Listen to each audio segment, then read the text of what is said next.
तो papa mummy relationship तुम्हारे साथ खत्म कर देंगे जिस हिसाब की बातें कर रही हो। और तुम कोयल हो या कोयला क्या पता हमको, ठीक है ना। आई मीन मेल फीमेल कुछ पता नहीं चलता है गाइस। लिख रही है कि हमको इस रिलेशनशिप में नहीं जाना है। हाँ, माता पिता ने अगर पढ़ लिया ना बच्ची पढ़ने की जगह क्या कर रही है तो काम तमाम हो जाएगा। पढ़ ले यार, बाद में कर लेना ये सब चीजें, बहुत समय मिलेगा, है ना। अभी सिर्फ डिस्ट्रैक्शन का काम होगा यहाँ पे। ये देखो ये ज्ञान दे रहे, सुप्रीम कोर्ट ने सब अलाउ कर दिया। अरे गधे, सुन मेरी बात, अपनी जिंदगी खुद देखो पहले, काबिल तो बनो, कुछ बनो तो। Rare of the rarest case में ऐसा होता है कि लोग ना सारी चीजों को बैलेंस करके चलते हैं, सच्चाई बता रही हूँ, ठीक है। इसमें कुछ हो नहीं, हो मैम ऐसे बोली, मैम हो थोड़ी करेंगी।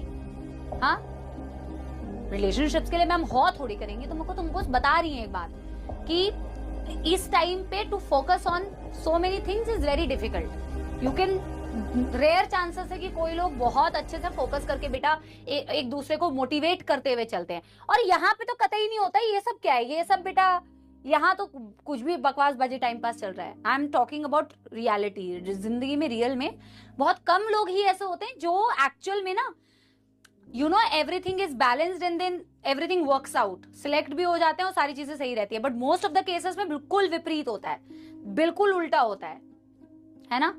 तो एक बारी पहले करियर सेटल कर लो, बाकी सब तो बेटा अपने आप सेटल हो जाता है ना। हो जाता है, इवेंचुअली सेटल हो जाता है भाई।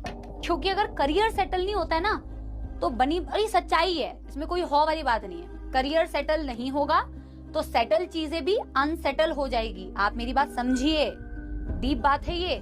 और ये सिर्फ लड़कों के लिए नहीं बोल रही हूँ, लड़कियों के लिए भी बोल रही हूँ। देश आगे बढ़ रहा है, जमाना भी आगे बढ़ रहा है, ठीक है ना। काम करना है, इक्वली इंडिपेंडेंट बनना है, किसी पे डिपेंडेंसी थोड़ी चाहिए बेटा। आज आप लोगों को, बहुत सारे बच्चों को ये लगता होगा ना कि मैम आप बहुत सारी बातें बोलते हो, हमारे पेरेंट्स तो सुनते ही नहीं है ना। और ये बता देती हूँ इसको रीड करने से पहले कि सच में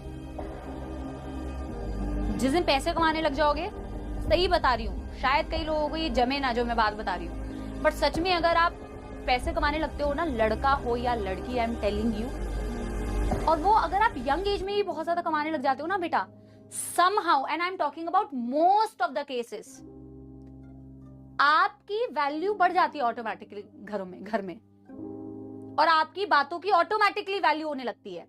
आप सोचते हो ना उम्र के साथ वैल्यू हो जाएगी आपकी घर में, आपकी बात सुनने लग जाएंगे एज जैसे जैसे आप बड़े होते जाओगे।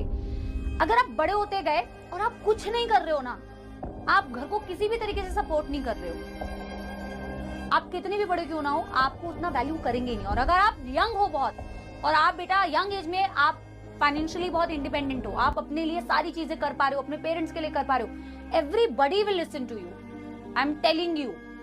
और देखो पेरेंट्स को बदलने में वक्त लगता है क्योंकि वो एक अलग जनरेशन से, I have seen my own parents, I have seen उनके अंदर कितने बदलाव आए हैं, और वो आते हैं, समय के साथ आते हैं, धीरे धीरे आते हैं, बट आते हैं। लोग आपकी बात सुनते हैं, आपकी बातों को वैल्यू करते हैं। somehow it's true यार, somehow it's true that money brings that, and that's why to become independent financially is very important। समझ गए, अपनी चॉइसेस के लिए, और खास करके दोनों के लिए बहुत इंपॉर्टेंट है।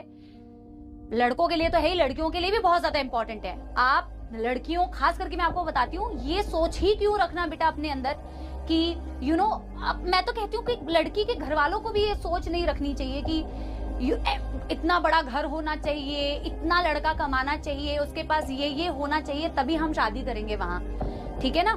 और लड़कों के अंदर भी बेटा, लड़कों की फैमिली में भी वो दहेज वाला सिस्टम नहीं होना चाहिए, हम तो गवर्नमेंट जॉब करते हैं, हम तो इतना पैसा लेंगे। And both ways it is equally wrong. आपकी सोच में, लड़कियों की सोच में बेटा ये आना चाहिए कि खुद इतना पैसा कमा ले और इतने इंडिपेंडेंट बन जाए। आपको, आप जब किसी पार्टनर को चुने ना, आप किसी सही में मतलब रिलेशनशिप में हो, या आप किसी पार्टनर को चुने, या आप शादी करने की सोचे, तो आपकी सोच सिर्फ ये होनी चाहिए कि मुझे एक पार्टनर ना, पहले के जमाने में पार्टनर का मतलब होता था आप डिपेंडेंट, क्योंकि नौकरी नहीं होती, करते थे लड़कियां, अलाउड नहीं होता था बहुत सारी चीजें, है ना। तो उसमें पार्टनरशिप का मतलब फाइनेंशियल डिपेंडेंस हो जाती थी, बहुत सारी चीजें। आज के टाइम पे सिर्फ और सिर्फ ना ऐसा है कि एटलीस्ट इमोशनल डिपेंडेंस के लिए मुझे कोई चाहिए, फाइनेंशियल डिपेंडेंस के लिए नहीं चाहिए, बाकी किसी भी डिपेंडेंसी के लिए नहीं चाहिए। बाकी सब तो हम खुद कर सकते हैं। मुझे कुछ खाना है, खरीदना है, घूमना है, फिरना है, पापा मम्मी के लिए करना है, अपने लिए, वो सब तो मैं खुद ही कर सकती हूँ। इमोशनल डिपेंडेंस के लिए आप पार्टनर को चुनिएगा। आप समझ रहे हैं मेरी बात? ठीक है ना? सिर्फ और सिर्फ इमोशनल डिपेंडेंस के लिए, वो नथिंग एल्स। और ठीक है ना, बस। और क्या बेटा, और कुछ नहीं। आई होप आप मेरी बातों को समझ गए होंगे। यार पढ़ाई करो, उसके लिए काजल बेटा और बाकी सारे बेटा, काजल नहीं, सॉरी यार, काजल निकल गया मेरे, कोयल बेटा और बाकी सारे बेटा पढ़ाई करो, क्योंकि पढ़ाई अभी इस जीवन के इस पड़ाव में पढ़ाई ही सबसे इंपॉर्टेंट है। क्योंकि इस टाइम पे अगर पढ़ाई नहीं करोगे, एकेडमिक्स वाइज ये सबसे इंपॉर्टेंट ईयर्स है आपके पढ़ाई के, इसमें पढ़ाई में आपको समय देना पड़ेगा। पढ़ाई में समय दोगे तो चीजें आपके लिए आसान होती जाएगी वक्त के साथ, है ना? और जो आपके जीवन के अलग अलग फेजेस होते हैं उसमें अलग अलग चीजों की डिमांड होती है, अकॉर्डिंगली करते जाएंगे तो बेटा राइट डायरेक्शन में बढ़ते जाएंगे। ओके, देखो आप